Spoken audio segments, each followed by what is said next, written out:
Bonjour à tous, je suis Émilie, la cofondatrice de Major Blessings et je suis ravie de vous retrouver pour cette troisième saison de notre webinaire Un métier d'exception. Alors ravie de voir que vous êtes encore nombreux à nous suivre. Donc je vais vous inviter tout d'abord à venir dans notre chat pour nous dire bonjour. Bonjour Clémentine. Bonjour Vladimir. Bonjour Albert, Nicolas, Pierre, Colomba, Lénaïque, Arnaud, François, Pauline, Clarisse, Julie. Ouh là là, j'arrive pas à vous suivre tellement vous êtes nombreux.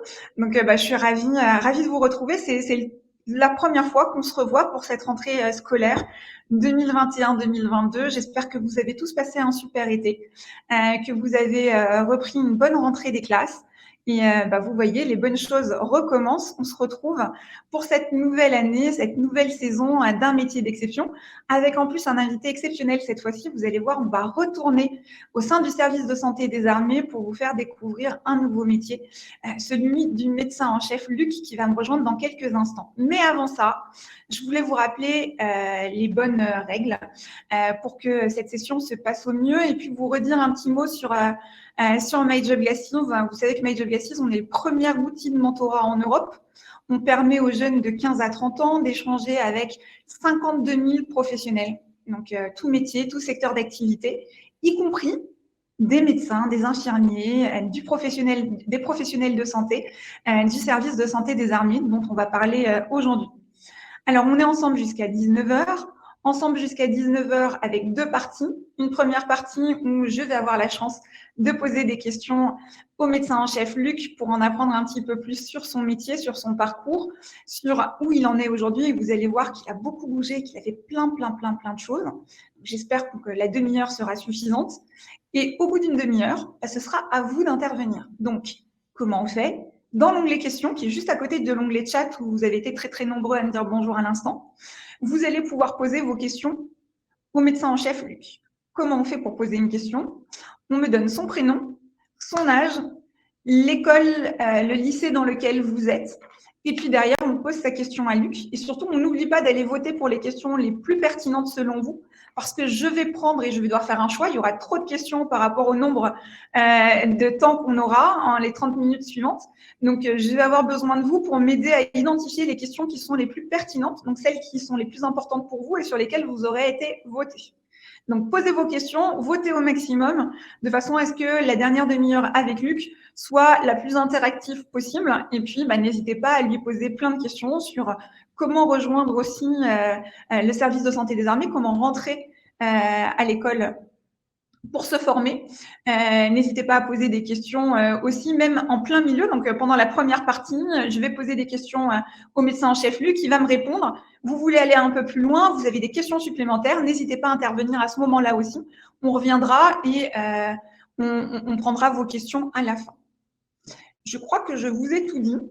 Donc, je vais inviter le médecin en chef Luc à me rejoindre sur scène. Alors, vous êtes tellement nombreux que je n'arrive même plus à retrouver où il est. Il est là. Et il va me rejoindre.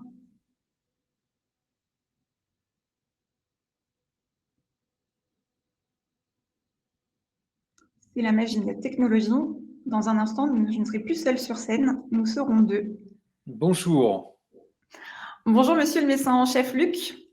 Enchantée de vous avoir avec nous. Merci du temps que vous nous accordez. Alors, peut-être juste pour commencer, moi, je vais vous appeler Luc à partir de maintenant, si ça vous va. Mais juste peut-être commencer pour dire que médecin en chef, c'est un grade qui est à peu près équivalent à colonel, c'est ça? Oui, tout à fait. C'est plus connu pour les jeunes, je pense, colonel. Voilà. Super. Moi, j'ai eu la chance de préparer un petit peu avec vous, donc du coup d'avoir déjà quelques éléments. Mais je sais vous avez un parcours assez exceptionnel avec beaucoup d'opportunités et de missions qui ont été faites à l'étranger aussi. Si on devait peut-être juste commencer par vous présenter, qu'est-ce que vous pourriez nous dire pour résumer peut-être en quelques mots votre métier, vos missions, et puis on va repartir après du début jusqu'à maintenant parce que ça a beaucoup évolué aussi. Donc, moi, je suis aujourd'hui depuis un mois directeur des études justement de l'école de santé militaire qui forme les futurs médecins militaires.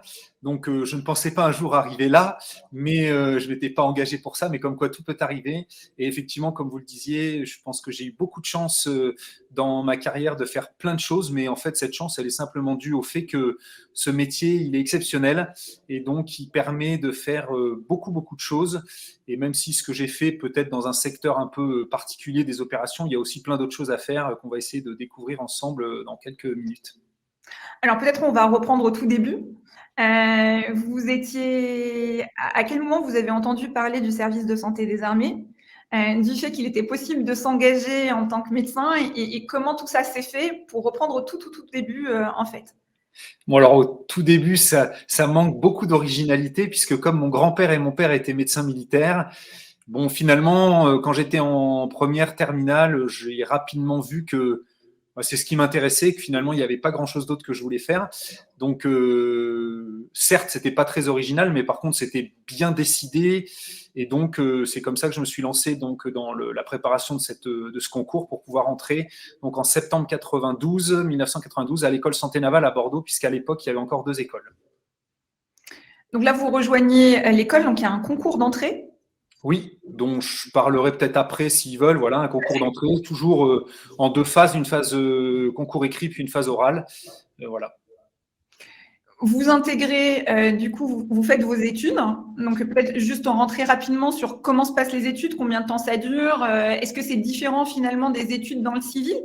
Alors voilà, donc une fois, la particularité, c'est que si on vient donc s'engager dans le service de santé, c'est bien s'engager pour servir la France au sein du service de santé, donc engagé en septembre 92. Mais par contre, la particularité, c'est qu'aujourd'hui encore, et bien sûr depuis tout le temps, on fait des études dans le monde civil, c'est-à-dire que tous les élèves pour lesquels je suis responsable de leurs études aujourd'hui sont inscrits dans les 2 facultés de Lyon, de médecine de Lyon. Donc ce sont bien des études dans le monde civil, avec un diplôme civil, mais après agrémenté de tout ce qui va tourner autour de la médecine militaire.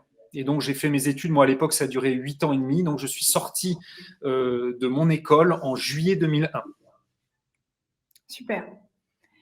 Et du coup, votre première affectation, comment ça se passe? Cette première affectation, elle se passe à l'issue d'un dernier concours en école d'application. Et voilà, mon rang de classement m'a permis de choisir ce que je voulais, en quelque sorte, puisque j'ai pu intégrer la brigade parachutiste et j'ai choisi le 1er régiment de chasseurs parachutistes à Pamiers. Voilà, donc où j'ai eu la chance de servir 3 ans avec un très bon médecin-chef qui m'a permis d'apprendre rapidement mon métier pour découvrir un peu toutes les facettes de la médecine générale en milieu militaire. Donc, sur votre première affectation, est-ce que vous pouvez nous parler un petit peu de vos journées, de ce que vous êtes amené à faire, comment ça se passe? Alors donc, globalement déjà pour on va dire la formation en général, pendant cette première affectation, j'ai fait on va dire des diplômes supplémentaires qui correspondent au secteur d'activité majoritaire qu'on peut retrouver sur des antennes médicales opérationnelles. Donc, j'avais fait un DU de médecine du sport, j'avais commencé à préparer la capacité de médecine d'urgence. Et puis, on se forme aussi dans le domaine militaire, donc avec des stages spécifiques. Et donc, moi, comme la partie parachutiste m'intéressait beaucoup, j'ai fait une formation de chuteur opérationnel qui permet ensuite de sauter à haute altitude avec les commandos parachutistes. Donc, c'était la partie un peu de formation militaire, plus toute la partie commando qui va avec. Ensuite, la journée d'un médecin généraliste militaire, même si elle peut varier beaucoup en fonction des antennes médicales, mais globalement, c'est une activité de consultation médicale le matin avec du sport de temps en temps ou plus de sport en fonction des types d'unités, ce qui permet d'allier quand même un niveau d'entraînement physique et puis la consultation de médecine générale. Et puis l'après-midi, à la fois de la consulte et aussi toute la partie visite médicale d'aptitude qui permet de s'assurer que nos militaires sont capables de remplir le métier tout à la fois pour leur sécurité comme aussi pour la sécurité, on va dire, de l'institution. Et s'ajoute à cela les entraînements spécifiques militaires et le soutien des activités militaires à risque. Donc, et bien sûr, pour nous, la préparation à l'engagement opérationnel, c'est-à-dire on se prépare pour la prochaine mission pour laquelle on pourrait être désigné. Ça dure combien de temps, cette première affectation, dans votre cas? Alors, classiquement aujourd'hui, un jeune sorti d'école, il va rester entre 3 et 5 ans dans sa première affectation. 3 ans, c'est le minimum, et puis 5-6 ans, si ça se passe très bien, qu'il n'a pas envie de bouger et qu'il n'y a pas de besoin de lui ailleurs, c'est quand même variable. Voilà. D'accord. La suite, qu'est-ce que ça a donné après cette première affectation? J'ai été affecté à l'été 2004 au 2e régiment étranger de parachutistes, donc il y a un régiment de parachutistes de la Légion étrangère situé en Corse à Calvi. Donc voilà, c'était très très bien puisque c'est une localisation assez plaisante pour lequel le terrain d'entraînement est absolument exceptionnel. Et puis c'est un régiment exceptionnel de l'armée française. Donc là aussi beaucoup d'activités dans tous ces domaines que j'ai déjà cités. J'ai poursuivi aussi ma formation donc pour terminer la capacité de médecine d'urgence et faire aussi une qualification militaire dans le domaine de la plongée sous-marine parce qu'on avait aussi des plongeurs, ce qui permet de suivre au fil de l'année ces plongeurs. Et puis là aussi, beaucoup d'activités d'entraînement, tant dans le domaine parachutiste que dans le domaine de l'infanterie, avec beaucoup d'exercices pour la prise en charge des blessés. Et bien sûr, les missions, mais peut-être dont on parlera après. Exactement, on va parler de vos missions en OPEX, parce que vous êtes parti, je crois, 14 fois. 18 ou 19 fois. fois. Ouais, vous voyez, donc vous avez eu l'opportunité de voyager pas mal. Qu'est-ce qui évolue entre vos 2 premières missions? C'est à peu près le même métier au quotidien? Alors, toutes les missions sont différentes, mais un médecin des forces, quand il part en mission, il part quand même classiquement pour soutenir les militaires en opération. Et après, plus on va prendre du grade en quelque sorte, on peut être amené à prendre des postes soit à responsabilité dans l'ordre de la régulation médicale, par exemple, pour faire très simple, ou alors des postes de commandement de toute la chaîne santé que j'ai eu la chance de faire plus tard dans ma carrière. D'accord. Voilà. La suite, qu'est-ce que Alors ça, la suite, après, l'une des grandes opportunités aussi du service de santé, c'est que j'ai pu partir en séjour 2 ans outre-mer avec ma famille. Donc là, j'ai été affecté à Djibouti, dans un pays certes difficile en termes de climat, mais absolument, là encore, je le redis, exceptionnel en termes d'activité médicale. Donc c'était très intéressant, tant dans le suivi médical des familles, des militaires, de nos employés civils, des gardes aux urgences, des gardes sur les hélicoptères d'alerte. Donc, c'était des manœuvres qu'on a fait soit dans le pays, soit à l'étranger. Donc, 2 années excessivement riches, tant dans le domaine professionnel et il ne faut pas l'oublier dans le domaine familial, puisque mes enfants s'en souviennent encore largement, tant c'était super au quotidien. Voilà. Vous restez combien de temps? Donc 2 ans jusqu'à l'été 2009. Et ensuite, à l'été 2009, j'ai été réaffecté en France dans un domaine particulier, puisque j'ai été affecté dans les forces spéciales au 1er PIMA à Bayonne, où j'ai là aussi eu la chance de passer 4 superbes années faites de missions très différentes, puisque forces spéciales, mais très intéressantes, et où aussi on a continué à préparer ces missions, à s'entraîner dans le domaine santé et dans le domaine technique militaire.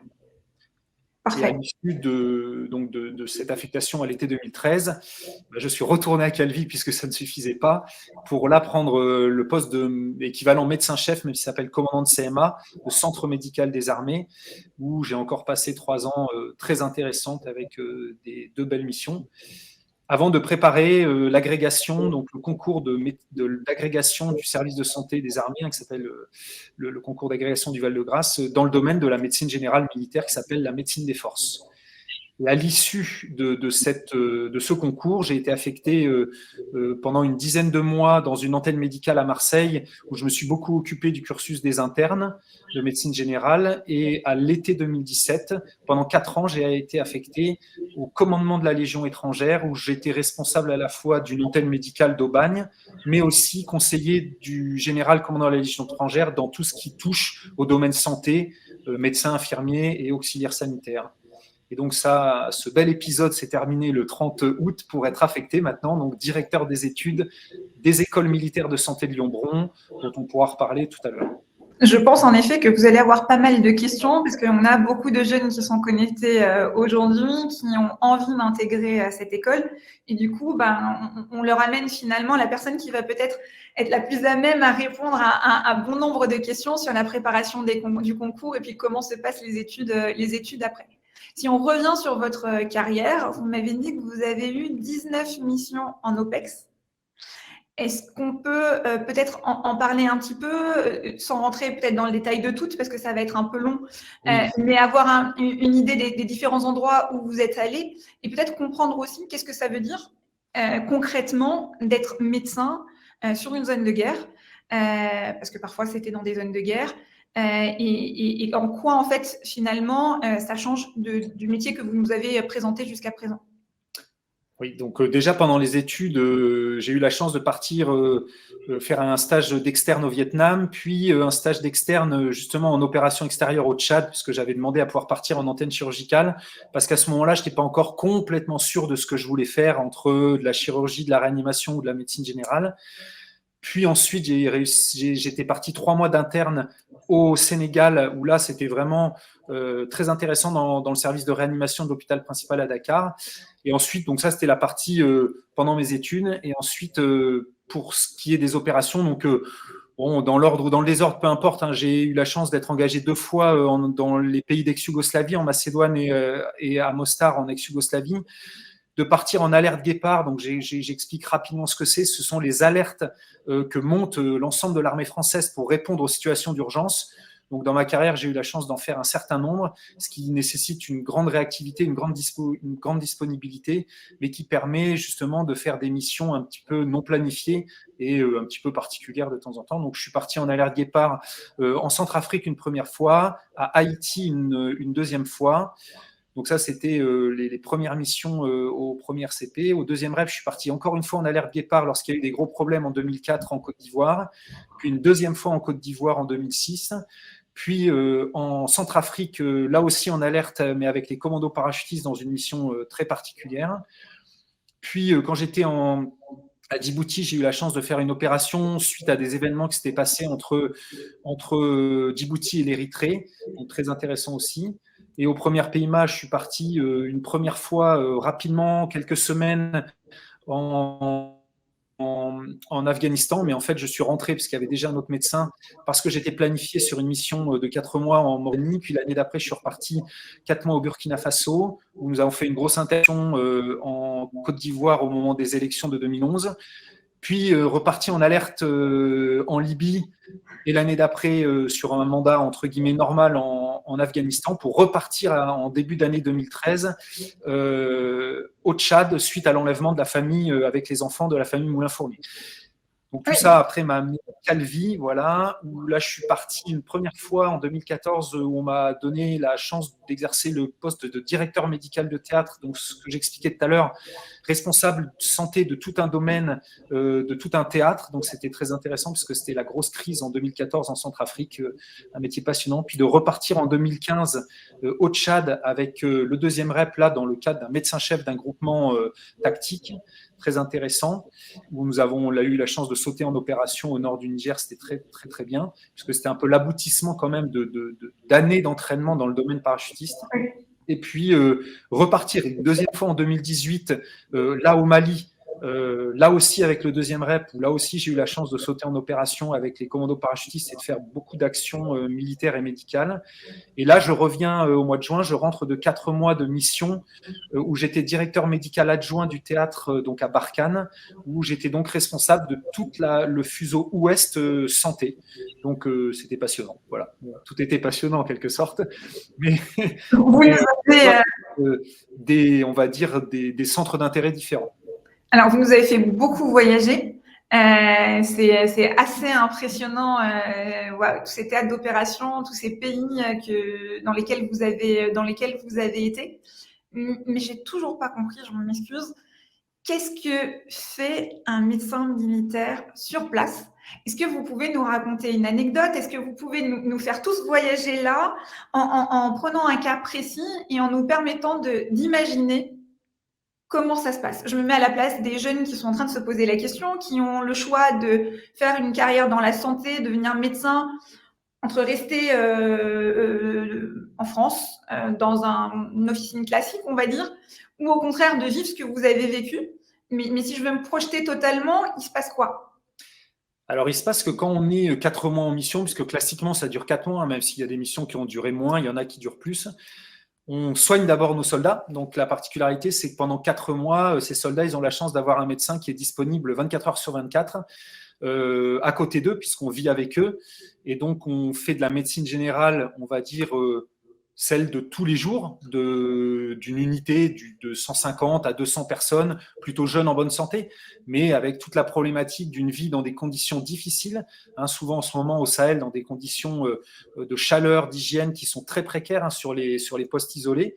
Et puis, on assure donc une grande partie d'hygiène en campagne, ce qu'on appelle l'hygiène en campagne, de conseils au commandement dans ce domaine de l'hygiène en campagne, qui va de l'eau à l'alimentation, à la lutte contre le paludisme et plein d'autres choses. Et puis, il y a la préparation de ces opérations. Donc là, toute une discussion avec le commandement pour de quelle manière on va soutenir l'opération militaire qui est prévue. Et après, bien sûr, c'est la réalisation de cette opération. Et donc là, le soutien médical d'une opération militaire plus ou moins, on va dire, offensive ou d'intensité militaire importante, mais là où le médecin a toute sa part. Donc, on va dire dans 2 anecdotes, si on veut en choisir 2. Quand j'étais à Haïti en 2004, un pays en grande difficulté, avec des conditions d'hygiène, même si les gens ne s'en rendent pas compte, excessivement précaires, ben voilà, on était tous très souvent malades, avec beaucoup de diarrhée, parce que énormément de difficultés, hein, de l'hygiène alimentaire. Enfin, j'ai un jeune sergent qui est venu en me disant qu'il avait vomi des paquets d'asticots. Alors, c'était un peu difficile à croire, mais bon, ayant été visionné l'affaire, je me suis rendu compte qu'effectivement, il n'avait pas tort. Il y avait bien 300 asticots qu'il avait vomi. Donc, forcément, dans les études médicales, on n'a pas appris ça. Donc là aussi, c'est une des forces du service de santé, c'était d'être capable de faire l'appel à un ami. Et donc, en ayant appelé une camarade qui était biologiste, on s'est quand même demandé, j'avais prélevé ces quelques asticots pour les garder. Je les ai gardés, bon, on se posait la question de ce que c'était. Puis finalement, au bout de 5-6 jours, il en est éclos des mouches. Donc en fait, il avait malheureusement ingéré des œufs de mouches qui, en raison, on va dire, des conditions sanitaires locales, avaient fini par se développer dans son estomac. Alors comme c'est pas écrit dans les manuels de médecine, mais comme on était à Haïti, j'ai pris l'option du rhum à 55 degrés en me disant probablement qu'au moins ça tuerait sûrement les larves. En tout état de cause, pour finir cette anecdote, ce sergent en 2004, je l'ai revu en 2020 à Paris à Sentinelle, et on a rigolé de cette affaire parce que forcément lui n'avait pas oublié qu'il avait vomi ses paquets d'asticots. Voilà, donc ça c'était pour l'anecdote médicale, simplement pour dire que on fait plein de choses en médecine générale, en médecine tropicale, en dermatologie. Donc c'est une activité, voilà, qui est intéressante et qui est forcément un peu différente de ce qu'on fait en France, même si après toute la partie médecine du sport, médecine générale classique qui existe aussi en Afrique ou dans d'autres pays, on l'a fait sans souci. Et après, bon, pardon. Allez-y, allez-y. Non, après, pour une anecdote plus, on va dire, opérationnelle et militaire, voilà, en 2008, si mes souvenirs sont bons, là, à Djibouti, il y a eu un gros différend frontalier entre Djibouti et l'Érythrée. Donc, on s'est retrouvés brutalement en quelques minutes, là, projetés avec un de mes camarades, avec une toute petite équipe médicale composée de 2 médecins, 2 infirmiers et puis 2 auxiliaires sanitaires, à aller un peu à l'aveugle en pleine nuit, à minuit, sur une zone de conflit, chercher des blessés djiboutiens à la demande de l'armée djiboutienne. Et donc, sur cette soirée, on a pris en charge en deux vagues successives 62 blessés de guerre, donc dans des conditions un peu exceptionnelles. Et ça, c'est vraiment une partie du métier qu'on va apprendre à nos jeunes praticiens, être capable de faire face à des blessés de guerre et parfois à des blessés de guerre en grand nombre. Donc, on a ensuite évacué successivement sur l'hôpital militaire de Djibouti en faisant plusieurs rotations d'hélicoptères. Donc, c'était une expérience passionnante qui a duré toute une nuit jusqu'au lendemain dans le courant de la matinée. Donc, très, très intéressante. Justement, c'était une question que j'allais vous poser. On parle beaucoup de votre métier à vous et donc du rôle du médecin militaire, aussi bien quand il est affecté en France que quand il est en OPEX. Vous n'êtes pas tout seul quand vous êtes, enfin si on prend la partie OPEX dont on parlait à l'instant, vous n'êtes pas tout seul. Donc vous travaillez avec une équipe, vous encadrez une équipe. Est-ce que vous pouvez nous en dire un petit peu plus? Parce que peut-être que certaines personnes qui sont avec nous aujourd'hui ne se voient pas médecins forcément, mais peut-être infirmiers ou d'autres professions médicales qui sont aussi au sein du service de santé des armées. Alors là, vous avez complètement raison, hein. Tout ce que j'ai fait dans ma carrière, tout ce que font tous les jours mes camarades praticiens, ils ne le font que parce qu'on est une équipe et que cette équipe, elle est composée d'infirmiers et d'auxiliaires sanitaires qui sont les éléments clés de la réussite de la mission. Donc, bien sûr que dans le service de santé, il n'y a pas du tout que les médecins, loin de là, et on ne pourrait même d'ailleurs rien faire sans eux. Donc, c'est vraiment ce binôme médecin-infirmier accompagné de leurs auxiliaires sanitaires. Alors, en fonction du schéma des équipes médicales, qui peut aller de un médecin, un infirmier, 4-5 Oxane, à des toutes petites équipes dans les forces spéciales avec un médecin, un infirmier ou un médecin, un Oxane, un auxiliaire sanitaire, on va dire. Et donc, ça, c'est fondamental. Et cette compétence commune qu'on a en mission, elle se travaille tous les jours en France, justement, au quotidien dans l'antenne médicale, lors des préparations missions, en entraînement. Et comme ça, on forge les équipes, on se connaît très bien, on sait qui est capable de faire quoi, et ce qui permet de réussir ces missions ensuite. J'ai une dernière question parce que je vois que le temps passe vite et donc du coup après je vais donner la parole aux jeunes qui sont nombreux à poser des questions. La population française de manière plus large a récemment entendu davantage parler du service de santé des armées et a pu même bénéficier directement des services du service de santé des armées dans le cadre de la Covid notamment puisque vous avez participé fortement aux opérations de vaccination. Est-ce que vous pouvez nous dire peut-être un mot à ce sujet? Et puis, quand on a préparé, vous m'avez dit que ça avait déjà aussi été le cas au moment des attentats, où vous aviez aussi travaillé sur le sujet. Est-ce que vous pouvez nous parler aussi de cette partie-là? Oui, donc le service de santé, il a un certain nombre de niveaux d'expertise dans plein de domaines. Et donc, effectivement, ces dernières années, les événements qui sont passés en France ont permis de mettre un petit peu en valeur là, nos domaines de compétences. Donc, bien sûr, lorsqu'il y a eu toute la série d'attentats en France, où la médecine de guerre s'est invitée dans les rues de Paris et ailleurs, donc ça nous a permis de montrer et de participer avec les civils à la prise en charge de tous ces blessés qu'on peut considérer comme étant des blessés de guerre. Et puis plus récemment, entre les structures hospitalières qu'on appelle EMR qui ont été déployées à Mulhouse, tout le monde en a entendu parler, mais aussi à Mayotte ou dans les dom-toms en Martinique, Guadeloupe. Donc là aussi, une grande capacité du service de santé à se déployer rapidement avec ses spécificités pour apporter son aide. Et puis, on en a entendu parler aussi, les évacuations, qu'elles soient par avion, en train ou même avec des bateaux de la Marine nationale qui ont permis donc d'aider à limiter la saturation de l'Est de la France et des zones parisiennes au plus fort de l'épidémie. Voilà. Les médecins militaires et les soldats français, aussi avec la sécurité civile, peuvent aussi être déployés là, lorsqu'il y a eu les grosses inondations, la grosse catastrophe dans le sud de la France. Là aussi, les équipes médicales sont déployées sur le territoire national. Donc finalement, s'engager dans le service de santé des armées, c'est partir un petit peu à l'aventure. Il y a plein de missions auxquelles vous pouvez participer, aussi bien en France qu'en OPEX, en mission, à l'étranger, dans des bases, que même parfois aussi sur du soutien à la population française en local. Donc finalement, vous êtes amené à avoir des missions extrêmement variées et qui ne se prévoient pas forcément toujours à l'avance. C'est ça, c'est un métier singulier qui est plein d'opportunités et qu'il faut savoir saisir. Et on peut aussi bien être le médecin du président de la République, du Premier ministre, comme être médecin dans la DGSE, comme être médecin effectivement dans les forces d'infanterie ou dans les parachutistes ou dans la montagne, comme être médecin de la gendarmerie nationale, comme être sur un bateau ou dans nos sous-marins nucléaires, comme être aussi vraiment à la sécurité civile, comme je l'ai dit, aux pompiers de Paris. Donc, en fait, je crois qu'il n'y a pas beaucoup de métiers qui proposent tout ce qu'on peut proposer aujourd'hui.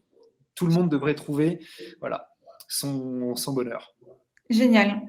Merci beaucoup pour cette première partie. Du coup, je vois qu'il y a énormément de questions de jeunes qui ont été posées dans l'onglet questions. D'ailleurs, Baptiste, j'ai vu que tu avais mis une question dans le chat. Je t'invite à la mettre dans l'onglet questions.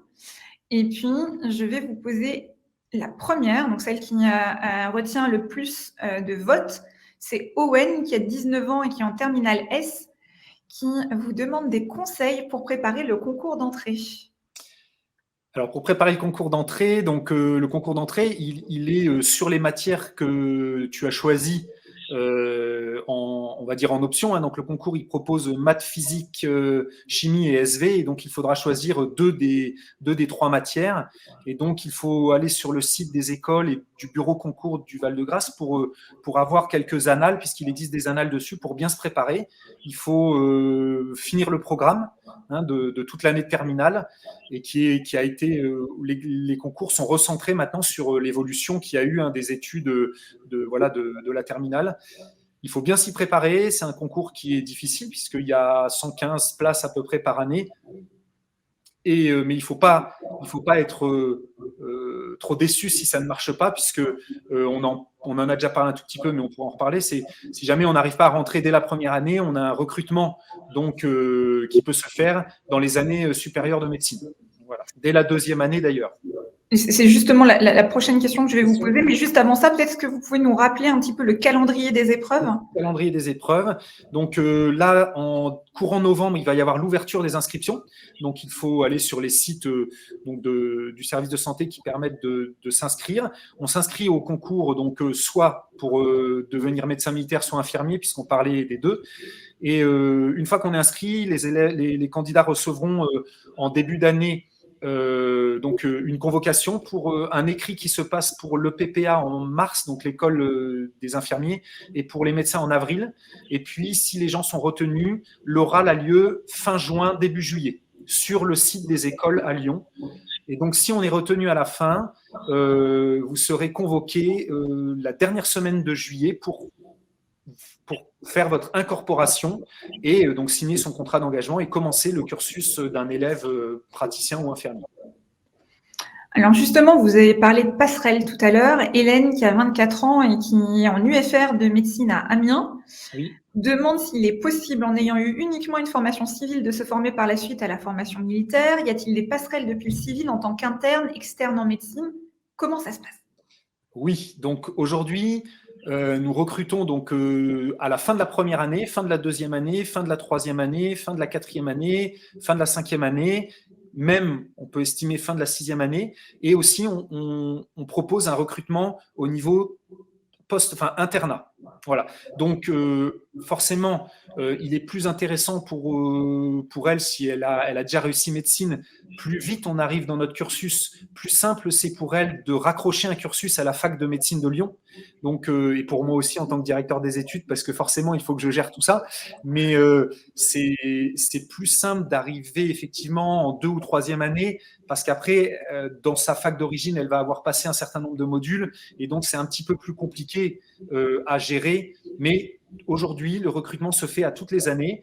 Et si on préfère attendre un petit peu parce qu'on se pose des questions, le recrutement en tout début d'internat peut être très intéressant parce qu'on va reprendre un cycle complet sur cette dernière partie en rejoignant nos internes sur la dernière partie du cursus, ce qui permet de s'intégrer quand même bien dans le service de santé.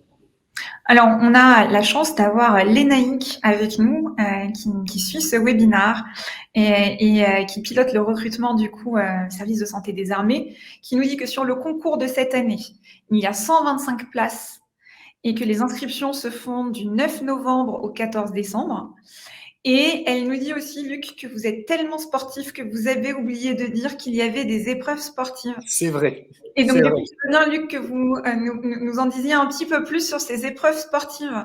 Alors, tout à fait. Donc, outre l'épreuve sportive, d'ailleurs, il y a un entretien oral, donc un peu centré sur la motivation des candidats. Donc, cette épreuve sportive, elle n'est absolument pas un fait pour en faire des champions olympiques. Hein. Elle est simplement pour que chacun des candidats mesure bien que pour faire le métier de médecin militaire, il faut quand même un minimum de conditions physiques. Donc, il y a à la fois une course à pied avec un chrono à faire et puis sur une distance.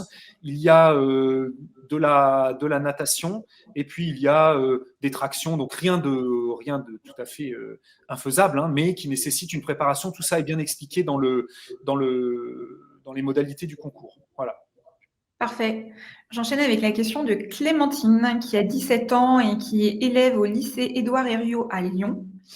Elle nous dit, vous collaborez avec l'ensemble des armées françaises. Avez-vous déjà dû intervenir dans des lieux peu habituels comme des porte-avions ou des avions? Si oui, est-ce que cela pose des difficultés supplémentaires?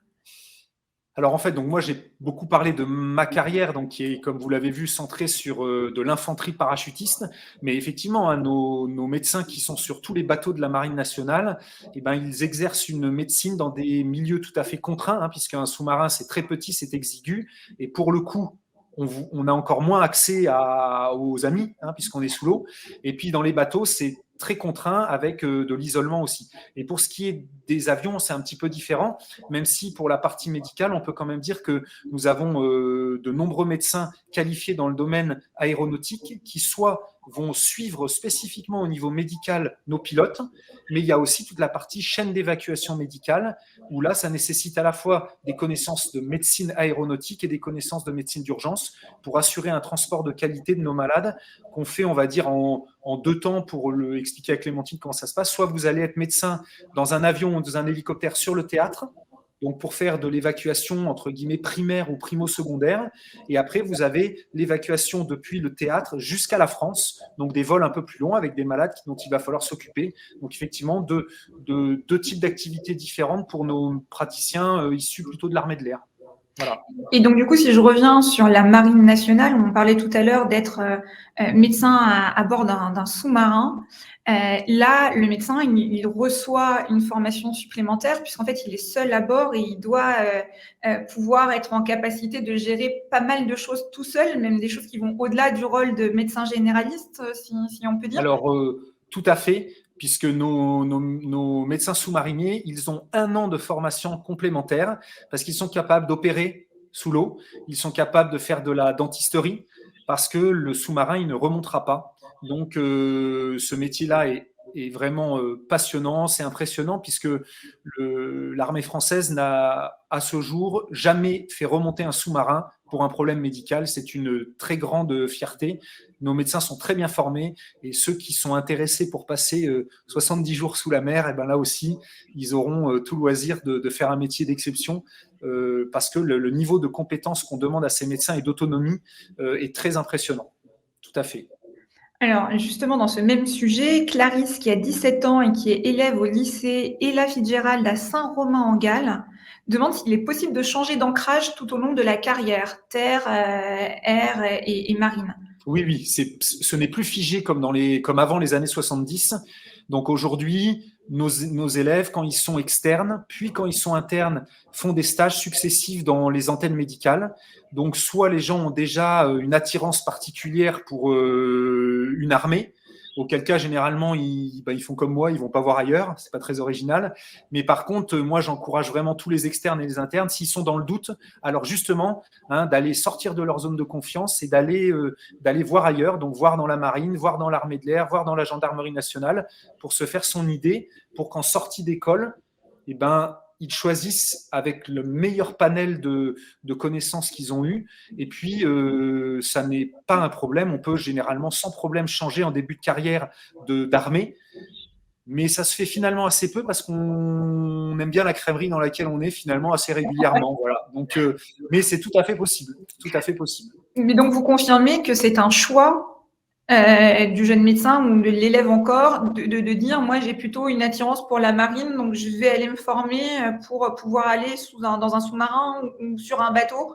Alors, tout à fait. C'est-à-dire que si, en sortie d'école, vous allez choisir votre première affectation, si votre affectation, c'est un régiment de l'armée de terre, vous aurez une formation complémentaire de médico-militaire orienté armée de terre. Si vous choisissez la marine, vous aurez une formation marine au centre de médecine navale. Et si vous choisissez l'armée de l'air, ben au centre, on va dire, qui forme les médecins de l'armée de l'air, il y aura là aussi une grosse formation aéronautique pour être apte à assurer le suivi de nos pilotes. Voilà. Donc tout ça est bien formé. Et si en cours de carrière on change, parfois on envoie encore le médecin se former, notamment dans le domaine aéronautique, puisqu'il y a quand même des contraintes d'aptitude qui nécessitent cette formation. Alors on a Aliona qui est au lycée Jean-Paul II à Compiègne, qui nous demande si la vie de médecin militaire est compatible avec la vie de famille. Alors, c'est complètement compatible avec la vie de famille. La seule règle qu'il faut retenir, c'est que il faut en parler avec son épouse ou son conjoint, et il faut en parler dès le début, parce que sinon, ça ne peut pas bien se passer. Mais à partir du moment où on en discute, tout ça est tout à fait compatible. On est nombreux à être mariés à une médecin militaire telle que je l'ai été, même si maintenant elle n'est plus militaire. Et tout ça est faisable. Et puis si mes enfants pouvaient vous en parler, a priori, ils ont survécu sans trop de mal à ces quelques années de déplacement. Et d'ailleurs, ça enrichit énormément la vie d'un enfant d'avoir la chance de se déplacer régulièrement, au même titre que ça enrichit votre vie professionnelle d'avoir la chance de changer régulièrement d'affectation. Alors, on a Arnaud qui a 24 ans et qui était étudiant à l'université de Nantes, qui nous dit bonjour colonel, jusqu'à quel âge peut-on se présenter au concours de médecine pour intégrer le service de santé des armées? Alors, donc, sauf si Lénaïque me dit le contraire, mais elle nous corrigera, c'est le concours, il est ouvert de 16 à 23 ans pour entrer en première année. Après, si la personne est déjà dans les études médicales, il va rejoindre le cycle de formation avec un âge qui correspond forcément à son année universitaire. Mais sinon, le concours, il est ouvert de 16 à 23 ans, si mes souvenirs sont bons. Eh bien, Lénaïque est en train de nous écrire, donc peut-être pour confirmer ou pour préciser ce que vous venez de dire, Luc. Je vous propose de passer à la prochaine question et puis de revenir sur la réponse de Lénaïque juste après. Du coup, la prochaine question est une question de Camille qui demande pour vous, quelles sont les qualités requises pour devenir médecin militaire? Elle a 17 ans et elle est étudiante au lycée Saint-Lon à Sénart. Alors, plusieurs qualités. Déjà, il faut avoir envie de servir son pays. C'est quand même important, puisque ça nécessite quand même la compréhension du fait qu'on ne choisira pas toujours tout ce qu'on veut, et c'est normal, parce qu'on sert avant tout le service de santé et au travers lui les intérêts militaires de la France, donc ça c'est important. Après, il faut toute cette disponibilité et cette écoute auprès des patients, mais ça, c'est pas parce qu'on est médecin militaire, hein, c'est dans ce que tu souhaites faire dans ta vie de docteur. Et puis après, comme tu as pu le voir dans ce que j'ai fait, même si tout le monde ne fait pas exactement cette même carrière, hein, ce n'est pas un problème, il faut être disponible, il faut être réactif, il faut être capable de s'adapter à beaucoup de situations. Et ça, c'est quand même une belle opportunité dans une carrière de médecin. Voilà. Alors, Lénaïque confirme la réponse précédente. Elle dit c'est juste 23 ans plus un nombre d'années d'études validées. Voilà, c'est ça. Voilà. Clémentine, que nous avions eu tout à l'heure, revient nous poser une deuxième question qui est avez-vous besoin de parler d'autres langues pour intégrer le service de santé des armées? Et est-ce que le service de santé des armées est ouvert à des étudiants résidant en France, mais ayant d'autres nationalités? Alors là aussi, on confirmera avec Lénaïque, mais pour s'engager dans le service de santé, il faut être français. Donc, on peut avoir la double nationalité, mais il faut être français. C'est pas la Légion étrangère, hein, c'est le service de santé de l'armée française. Donc voilà. Et puis, l'autre partie de la question, on fait un gros effort sur l'anglais, bien sûr, puisqu'on parle beaucoup en anglais et régulièrement en anglais en mission. Donc, il faut faire l'effort sur ça. Après, il n'y a absolument pas spécifiquement besoin de parler d'autres langues, y compris à la Légion étrangère, parce que même si on engage 149 nationalités, la langue de la Légion étrangère, c'est le français. Voilà. Parfait.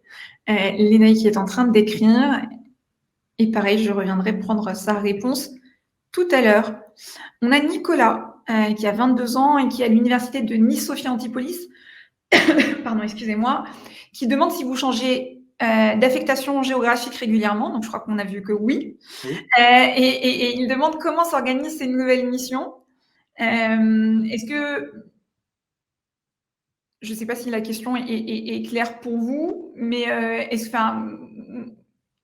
En fait, quand les déménagements, ça se passe bien, voilà. Hein, donc c'est sûr qu'aujourd'hui, il y a peut-être un peu moins de monde qui déménage qu'avant, mais en fait, tout ça est organisé. Il y a une prise en charge qui est faite, et puis on déménage, on est accueilli dans notre nouvelle garnison.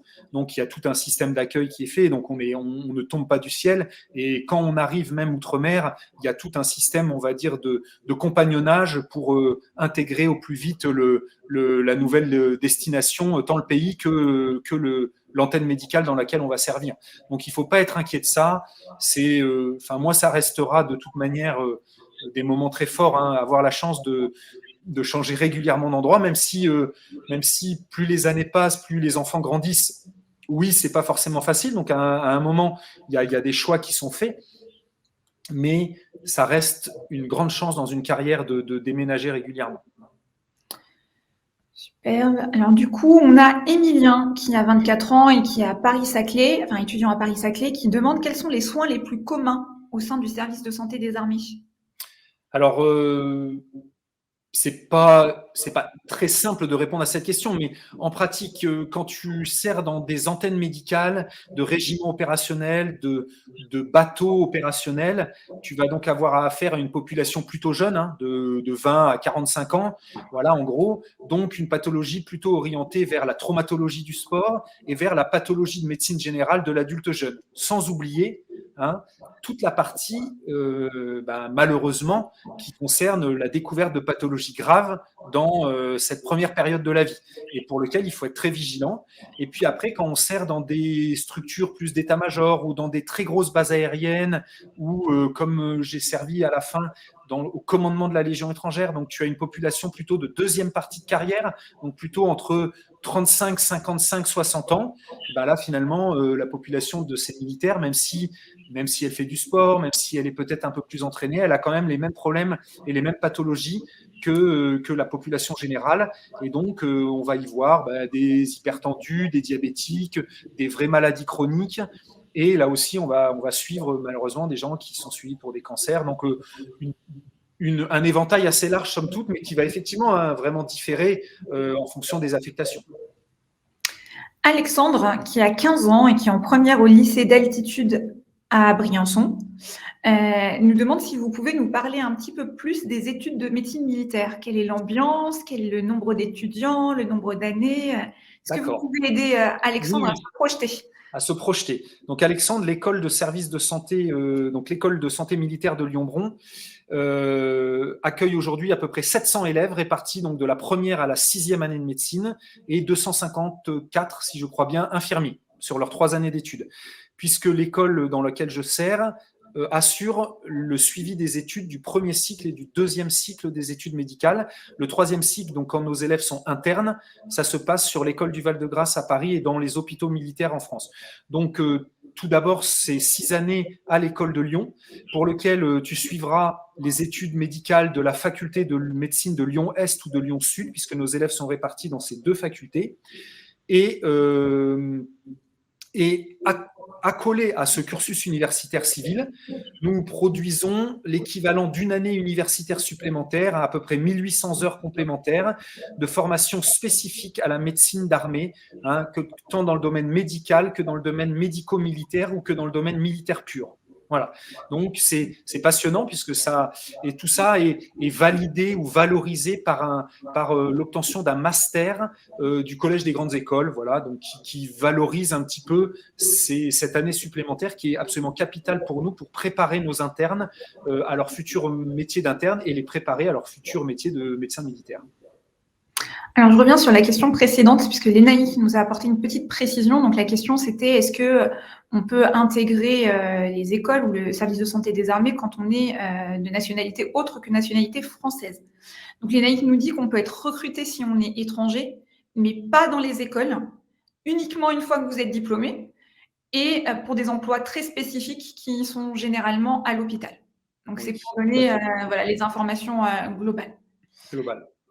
On enchaîne sur une question de Baptiste, qui a 17 ans et qui nous dit qu'il n'est pas français. C'est pas très grave. Il demande s'il y a des détachements possibles vers des armées d'autres pays européens ou ailleurs dans le monde. Alors, des détachements, peut-être pas à proprement parler. Par contre, nous avons des postes donc dans des pays étrangers qui vont être dans le cadre de l'OTAN ou dans le cadre d'accords de défense où on a certains médecins qui sont en poste outre-mer pendant 2 ans ou 3 ans dans des pays étrangers. Donc, il y en a au Gabon, dans le cadre d'accords de coopération de défense, à l'école d'application du service de santé de l'armée gabonaise, par exemple. Il y en a dans certains pays, mais on ne va pas être détaché pour servir médicalement dans un autre pays.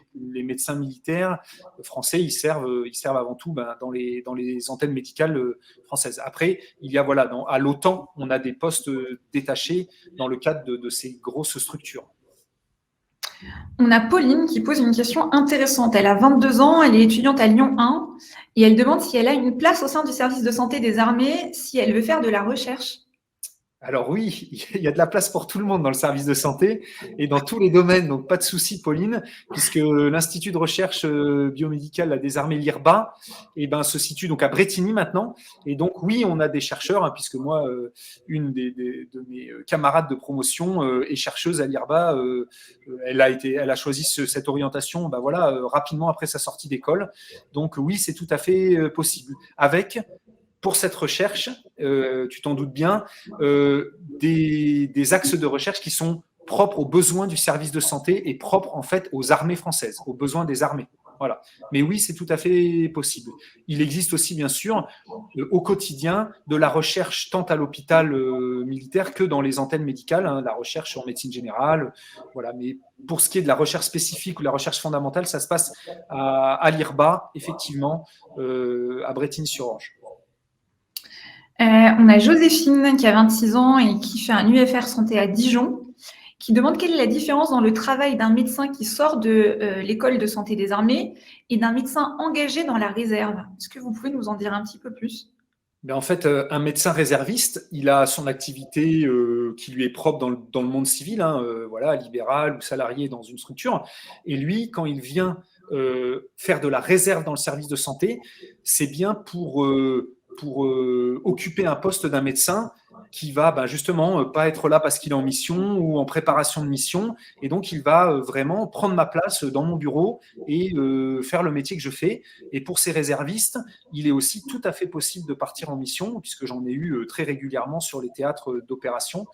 Donc, en fonction de leur besoins, de leur volonté, de leur niveau de préparation, on va les envoyer dans des missions qui sont adaptées à leur niveau, on va dire, de préparation opérationnelle. J'ai une question de Jean qui ne s'est pas présenté. Donc, je ne sais pas qui est Jean. Et je ne suis pas sûre de comprendre la question, donc on va creuser un peu pour pouvoir aller plus loin. Il dit « Mes respects, mon colonel. Pensez-vous que la haute féminisation du service de santé puisse poser problème ?» Et après, il nous parle de potentiel refus de départ en OPEX. Alors, de toute manière, cette féminisation, elle est là, elle ne pose pas de problème, elle nécessite par contre de vraies adaptations. Parce que oui, il a quand même raison, il faut pouvoir occuper certains postes et quand on est la maman de plusieurs enfants, ça nécessite effectivement une adaptation des emplois du temps ou de la durée des missions, ce qui est tout à fait capable de faire le service de santé. Mais sur cette dernière mission que j'ai commandée, j'avais un bon nombre de médecins féminins qui n'avaient absolument pas à rougir, ni bien sûr, et là, aucun doute là-dessus, de leur niveau technique, bien sûr, mais surtout des conditions physiques d'engagement. Elles ont parfaitement rempli leur rôle et c'est vraiment tout à leur honneur. Après, voilà, il faut se préparer physiquement, bien sûr, parce que ça nécessite, comme vous le voyez de temps en temps dans les reportages, d'avoir quand même une capacité à porter plusieurs dizaines d'heures par jour, la frague, le casque, l'armement et le matériel santé. Donc, effectivement, il faut simplement avoir conscience de ça. Et après, pour ce qui est de l'organisation de la vie familiale, oui, ça nécessite un peu d'organisation, mais on a des postes à 2 mois qui permettent aux mamans de s'organiser un peu plus facilement et de pas forcément partir 4 mois. Voilà. Et justement, c'est ma petite question à moi, on est obligé de partir en OPEX, c'est quelque chose sur lequel on peut demander. Il y a des gens peut-être qui veulent partir plus en OPEX. Vous avez eu 18 affectations ou 19 affectations à l'international. Est-ce que on peut choisir? Est-ce que tout le monde a autant d'affectations que vous? Est-ce que vous avez été particulièrement chanceux et vous avez voyagé plus que les autres? Est-ce que vous pouvez nous en dire un petit peu plus sur comment ça se passe? Alors, ça dépend aussi des régiments, enfin des antennes médicales et des régiments que l'on sert. Donc, forcément, moi, j'ai été dans des endroits on va dire, à fort potentiel de départ, et c'est ce que j'étais venu chercher, hein, bien sûr, hein, même si je n'ai jamais choisi et je n'ai jamais couru après une mission. Hein, j'ai fait ce qu'on m'a demandé de faire, mais effectivement, hein, tout le monde ne partira pas 20 fois dans sa carrière. Hein, bien sûr que non, il ne faut pas être inquiet là-dessus. Je suis excessivement content de ce que j'ai fait, mais oui, il n'y a pas de souci, tout le monde ne part pas autant, et il y a toujours moyen de s'arranger. Mais par contre, il faut quand même être conscient que quand on s'engage pour servir le service de santé, c'est bien pour assurer le soutien des opérations de l'armée française. Donc, si ça pose un doute dès le début, il faut quand même se reposer les modalités de son engagement. Oui, c'est sûr. On a Julie qui a 17 ans, et ce sera ma dernière question parce qu'on approche de la fin, qui a 17 ans et qui est en terminale au lycée Vauban à Pontoise, qui nous dit « Je souhaiterais devenir pharmacienne militaire. Est-ce que je dois passer le même concours de l'école de santé des armées pour devenir médecin ? Et quelles sont les différences sur le métier entre, j'imagine, une pharmacienne dans le civil et une pharmacienne militaire ?» Alors, là aussi, je pense que l'ENAIC pourra affiner, mais on recrute effectivement, on recrute bien sûr des pharmaciens, puisqu'on en a un besoin impérieux en mission notamment, et puis sur le territoire national pour assurer le ravitaillement. Donc, les pharmaciens qu'on a actuellement, donc ils font une première année de médecine qui s'appelle la PASS maintenant, et ils vont donc choisir de faire pharmacie plutôt que de faire médecine. Et tout ça est régulé par les besoins du service de santé. Donc, il n'y a pas de souci pour devenir pharmacien. Donc, ça va nécessiter, voilà, on va dire, une adaptation en fonction des besoins. Peut-être que l'ENAIC complétera. Mais en tout cas, oui, aujourd'hui, j'ai des pharmaciens à l'école dans toutes les années de médecine. Et le métier de pharmacien, je crois là aussi pouvoir, sans problème le dire, est vraiment très intéressant parce que très différent de ce qu'on peut faire en officine. Voilà, nos pharmaciens en mission ont un rôle vraiment dans le ravitaillement sanitaire des postes isolés, des antennes chirurgicales, que j'ai trouvé vraiment passionnant parce qu'ils sont très réactifs, ils sont pleins d'idées pour assurer en permanence, plein de réactivité pour assurer que le sang arrive bien au bon endroit au bon moment, que les médicaments soient là pour le soutien des opérations. C'est assez impressionnant, c'est très très bien, quoi. Mais écoutez, Luc, un grand merci pour tous ces éléments et toutes les informations que vous nous avez apportées. Donc, je rajoute juste une chose, c'est que le samedi prochain, le 16 octobre, ce sont les journées d'information des écoles militaires de santé de Lyon-Bron. Et donc, ceux qui sont intéressés peuvent encore s'inscrire sur le site internet qui permet de réserver sa plage horaire pour venir découvrir in situ l'école de santé. Et moi, je vais compléter en disant qu'il y a aussi 50 mentors du service de santé des armées qui sont présents sur Major Glasses et qui pourraient venir compléter et répondre aux questions auxquelles on n'aurait pas pu répondre ce soir. L'ENAIC revient sur la question sur les pharmaciens et nous dit que le service de santé des armées forme des pharmaciens dans les écoles et les recrute une fois diplômés pour les hôpitaux, et que pour les hôpitaux, la pharmacie centrale des armées est le centre de transfusion sanguine des armées. Donc, vous voyez que vous souhaitez être médecin, infirmier, pharmacien, il y a de grandes opportunités pour vous. Je vais laisser le mot de la fin à Luc dans quelques instants, qui va peut-être vous raconter une dernière anecdote qui avait un lien, je crois, entre sa place au classement et puis son agrégation après. Donc, il y avait quelque chose que vous vouliez dire là. Je crois que c'était un message d'espoir aussi pour les jeunes, etc. Quant à moi, je vous remercie d'avoir été très, très nombreux aujourd'hui. On va totalement changer de sujet et de métier dans 15 jours, puisque je vais vous donner rendez-vous pour l'épisode 2 de notre 3e saison de notre webinaire « Un métier d'exception » pour parler des métiers du droit la prochaine fois. Nous aurons la chance d'être en compagnie de Jacques Dallest, qui est le procureur général de la Cour d'appel de Grenoble, qui viendra partager avec nous son parcours assez exceptionnel et donner quelques informations. Mais Luc, je vous laisse le mot de la fin pour nous raconter cette petite anecdote que moi j'avais trouvée extrêmement intéressante. Voilà. Donc sans être le Ségur de la santé, mais en fait, qu'est-ce qui m'est arrivé ? Moi, je suis arrivé 39e sur la liste complémentaire un soir de septembre à l'école santé navale. Donc autant vous dire que j'ai failli jamais devenir médecin militaire. Et finalement, après, c'est tellement ce que je voulais faire que les études se sont quand même tout à fait correctement passées. Et pour finir, vous voyez, finalement, premier professeur agrégé de médecine générale. Donc, comme quoi, ne lâchez rien, restez motivés, travaillez bien et tout est possible. Voilà. Et en tout cas, rejoignez-nous puisque je crois que ce métier, il en vaut la peine.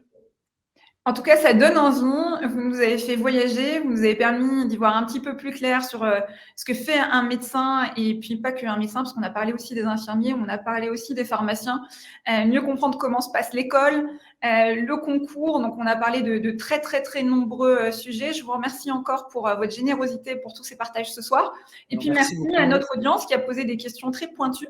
Et puis, voilà, on vous souhaite bonne chance, une bonne année de cours, et puis n'hésitez pas à aller rencontrer un maximum de mentors du service de santé des armées qui sont vraiment ravis de prendre du temps pour échanger avec vous et vous témoigner un petit peu de leur expérience et vous faire vivre un petit peu leur quotidien de l'intérieur. Donc, belle rencontre à tous. Encore merci Luc pour l'échange, et puis on vous dit à très vite, et notamment rendez-vous dans 15 jours pour découvrir le métier de procureur général. Merci beaucoup, au revoir. Au revoir, merci.